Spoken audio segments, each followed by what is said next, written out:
जो वास्तु शास्त्र के कुछ प्रश्न और उत्तर आपको मालूम होना चाहिए, उसके बारे में हम चर्चा करेंगे।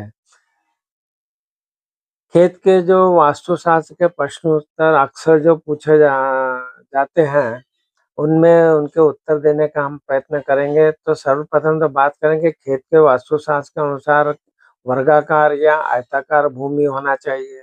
उत्तर पूर्व में जल का स्थान होना चाहिए और दक्षिण पश्चिम में ऊंचाई शुभ मानी जाती है, जिससे अच्छी फसल आती है। अनियमित आकार से बचें, पानी की टंकी पश्चिम में और उपकरण दक्षिण पश्चिम में रखें। मजदूर आवास दक्षिण पश्चिम में बने और काम करते समय दिशाओं का ध्यान रखें ताकि धन समृद्धि बढ़े।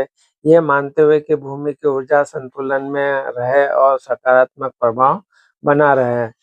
अब बात करते हैं मुख्य प्रश्न और उत्तर जो बनते हैं, उसके बारे में हम चर्चा करेंगे। प्रश्न है कि खेत का सबसे अच्छा आकार और ढलान कैसा होना चाहिए। खेत का वर्गाकार है, आयताकार हो। ढलान उत्तर या पूर्व दिशा की ओर हो।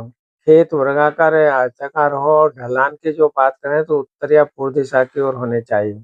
दक्षिण या पश्चिम की ढलान से आपको जरूर बचना चाहिए, यह नुकसान का कारण बन सकता है। भूमि खरीदते समय किन बातों का ध्यान रखना चाहिए। प्रश्न है कि भूमि खरीदते समय किन बातों का ध्यान रखना चाहिए। तो उत्तर पूर्व में गड्ढे या नदी हो।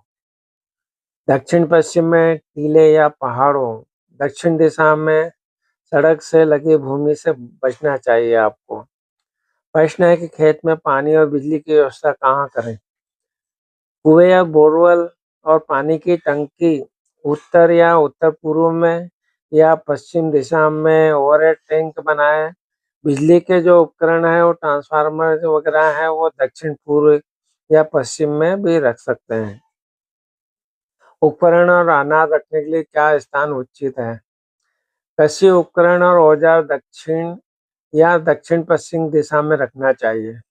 मजदूर या चौकीदार के आवास कहाँ होना चाहिए। मजदूर और चौकीदार का जो आवास है वो पश्चिम में हो या दक्षिण पश्चिम दिशा में होने चाहिए। दक्षिण पश्चिम में होना चाहिए। खेती के काम के दौरान किन दिशाओं का पालन करें।